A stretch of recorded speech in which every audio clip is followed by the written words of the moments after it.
Parliament వర్షాకాల సమావేశాలు ముగిశాయి. 19 రోజులు జరిగిన పార్లమెంట్ సమావేశాలు ఇవాళ నిరవధికంగా వాయిదా పడ్డాయి. అయితే వర్షాకాల సమావేశంలో ఒక్కరోజు కూడా పార్లమెంట్ పూర్తిగా నడవలేదు. పట్టుమని 2 గంటల పాటు సభ సాగలేదు. వర్షాకాల పార్లమెంట్ సమావేశాలు ప్రారంభమైనప్పటి నుంచి ఒకటే వరుస వాయిదా వాయిదా వాయిదా. సభ అంతా వాయిదాల పర్వం.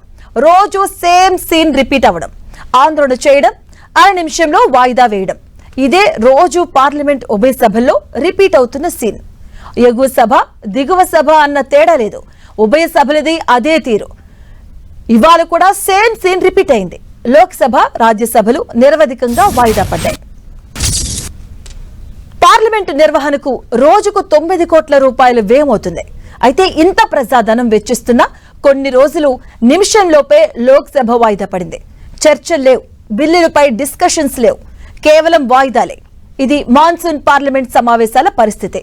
పార్లమెంట్ సమావేశాలు తొలి రోజు నుంచి ఇప్పటి వరకు రభసకు కేర్ ఆఫ్ అడ్రస్ గా మారాయి. విపక్షాల ఆందోళనలతో సభ వాయిదా పడ్డాయి. దీంతో కొన్ని బిల్లులు పాస్ కాగా మరికొన్ని కీలక బిల్లులకు ఈసారి కూడా మోక్షం కలగలేదు.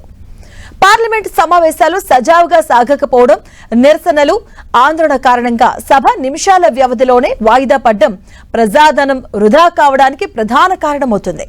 అధికార ప్రతిపక్షాల మధ్య వాగ్వాదాలు, ఆందోళనల వల్ల పార్లమెంట్ సమావేశాల్లో గణనీయమైన సమయం వృధా అవుతున్నట్లుగా రాజకీయ విశ్లేషకులు చెబుతున్నారు.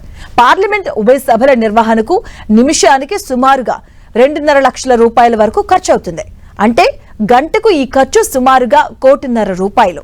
సభ నిరంతర నిర్వహణ, భద్రతా సిబ్బంది, ఇతర నిర్వహణ ఖర్చులన్నీ కలుపుకుంటే రోజుకు సుమారుగా 9 కోట్ల ప్రజాధనం ఖర్చవుతుంది.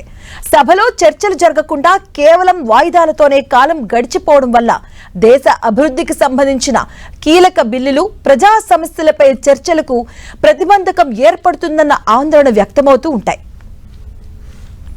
ఇక దేశ అత్యున్నత చట్టసభ అయిన పార్లమెంటులో ప్రజా సమస్యలపై గలం వినిపించాల్సిన వేదికలు గందరగోళానికి నిలయాలుగా మారాయన్న విమర్శలు వస్తున్నాయి. అధికార ప్రతిపక్షాల మధ్య సయోధ్య కొరవడ్డం, నిరసనలు హోరెత్తడంతో లోక్సభ, రాజ్యసభ సమావేశాలు ప్రారంభమైన నిమిషాల వ్యవధిలోనే వాయిదా పడుతున్న ఘటనలు దేశవ్యాప్తంగా తీవ్ర చర్చనీయాంశమయ్యాయి. సభ సజావుగా సాగకపోవడం వల్ల కోట్ల కొద్ది ప్రజాధనం వృధా అవుతుందన్న ఆందోళన వ్యక్తమవుతున్నాయి. దేశ ప్రజల సంక్షేమం, చట్టాల రూపకల్పన, కీలక బిల్లుల ఆమోదం కోసం ప్రతి ఏటా పార్లమెంటు సమావేశాలు కోట్లాది రూపాయల బడ్జెట్ కేటాయిస్తారు. అయితే ఈ సమావేశాల్లో సార్థకత కొరవడుతుంది.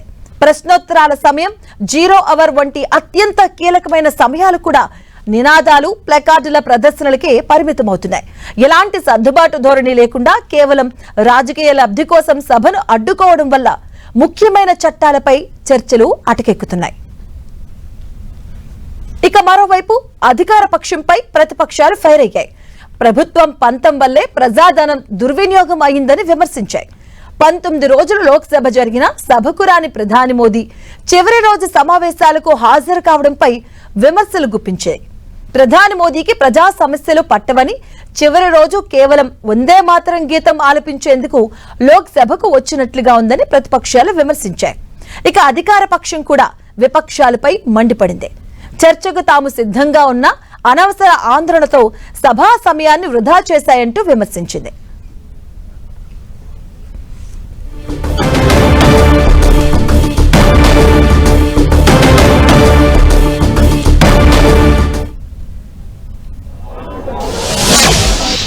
गृह मंत्री प्रधानमंत्री जी आज आए हैं वंदे मातरम गाने के लिए, आज आए हैं। पूरा सेशन चला है, ना प्रधानमंत्री जी आए ना गृह मंत्री जी आए, तो कैसे चलेगा फिर ये लोकतंत्र और ये पार्लियामेंट। और मैम विपक्ष पर आरोप लगाते हैं लेकिन सत्ता पक्ष के लोग, चलिए प्रियंका। गृह मंत्री प्रधानमंत्री जी आज आए हैं वंदे मातरम गाने के लिए, आज आए हैं। पूरा सेशन चला है, ना प्रधानमंत्री जी आए ना गृह मंत्री जी आए, तो कैसे चलेगा फिर ये लोकतंत्र और ये पार्लियामेंट। और मैम विपक्ष पर आरोप लगाते हैं लेकिन सत्ता पक्ष के लोग, चलिए प्रियंका।